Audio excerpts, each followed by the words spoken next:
Joe Rogan went scorched earth on Nancy Pelosi. Do you see the Nancy Pelosi thing?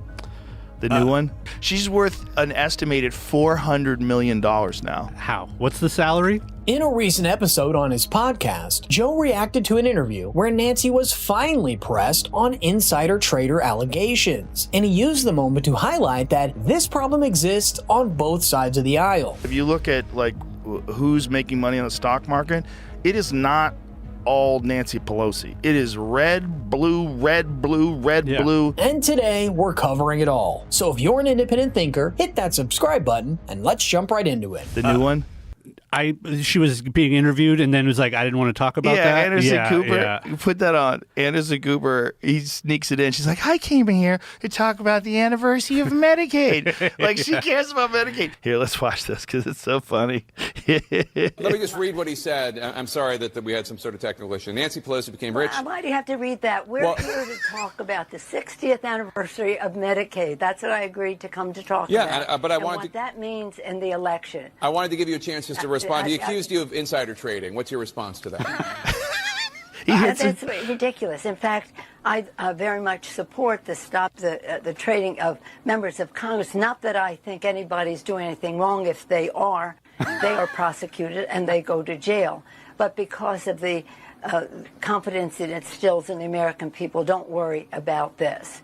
But I have no concern about the obvious investments that had been made over time. I'm not into it. My husband is. First of all, whenever a politician tells you there's nothing to worry about, that's your cue to pay attention. Second, this goes to show how her husband Paul might be the best stock trader of all time, even better than Warren Buffett, the S&P 500, and every other major hedge funds. Some reports even suggest that during Nancy's tenure as Congresswoman, their trading activity produced a return of almost 17,000%. In fact, she was so successful that lawmakers introduced bills literally named after her, aiming to ban politicians from trading stocks altogether. And Nancy knows this isn't something she can talk her way out of, which is why she quickly shifted gears and tried to drag Trump into the conversation, saying this. But the president has his own exposure, so he's always projecting. He's always projecting. And let's not give him any more time on that, please.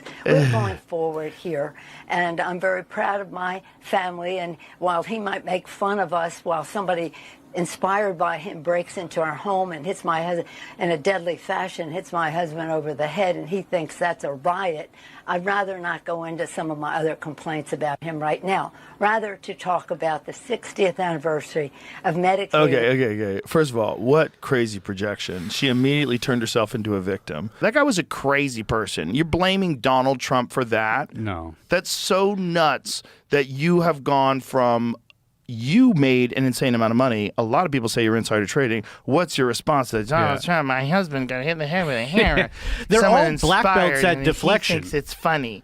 You know, it's all because the president has a lot of exposure. Exactly. It's shocking enough that CNN even pressed Nancy on something this serious, but Joe's reaction shows people are finally catching on to the deflection routine that politicians love to use. As if pointing at Trump somehow erases the insider trading accusations, it doesn't change a single fact. And just put into perspective how questionable her financial gains really are, Joe laid out some simple math. Her official salary versus her current net worth. So let's hear what he had to say about that. When you look at the decisions, like she dumps stock and then 3 months later, some big bill comes down the line that that company. Yeah. She buys stock and then 3 months later, some big bill that comes down that, you know, they're funding for this new project. It's crazy. She's worth an estimated $400 million now. How? What's the salary?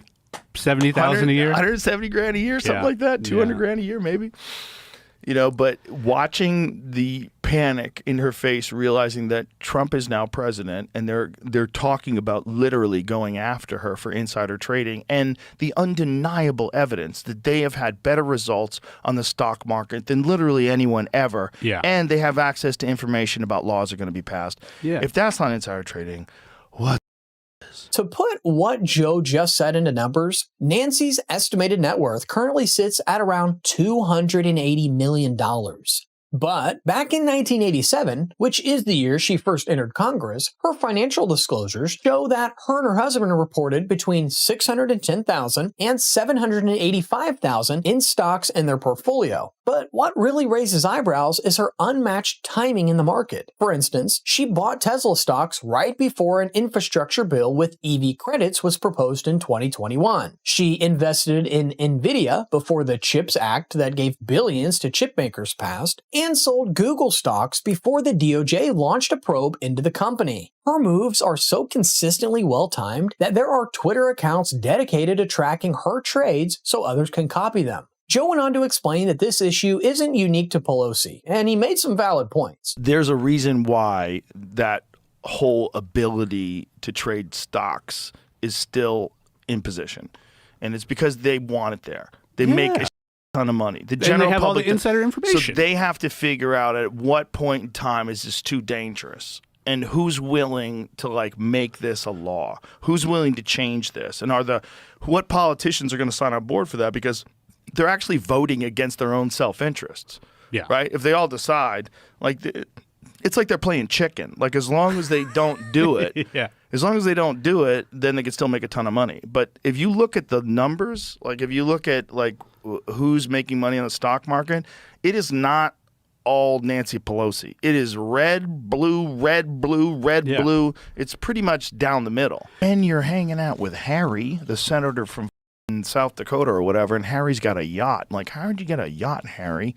Like, you know, Bobby's got his own private jet. How'd you get your own jet, Bob? You're a congressman. Like, what are you doing? He is absolutely right. Pelosi gets the most heat because she's been the most successful at it, but the entire situation proves the uniparty is real. One report shows that this year alone, 108 members of Congress have made around 7,800 trades. And if you look at the table of distribution, you'd see Ro Khanna at the top of the list, followed by a mix of Republicans and Democrats. So this isn't a left or right issue, this is a Washington issue. Now, don't get me wrong, making money is great, but when lawmakers sit on committees that oversee the same industries they're trading in, how is that not a massive conflict of interest? Even Elon Musk called it out earlier this year, and needless to say, he didn't hold back. There is a massive amount of corruption, but it is circuitous. Let's just say that there's a lot of strangely wealthy members of Congress where I'm trying to connect the dots of how did they become rich while earning. How'd they get 20 million if they're earning 200,000 a year? It sounds. Nobody can explain that. So something's. Yeah, we're going to try to figure it out and certainly stop it from happening. This makes it pretty clear why the Washington elites went after Elon so aggressively. The steps he was taking, and the ones he was preparing to take, posed a direct threat to their financial pipeline. They didn't wait around either. The Uniparty moved fast to smear him and shut down any momentum Doge was building. Let me know in the comments your thoughts on this story, and don't forget to like and subscribe. Thank you for watching. I'll see you in the next one.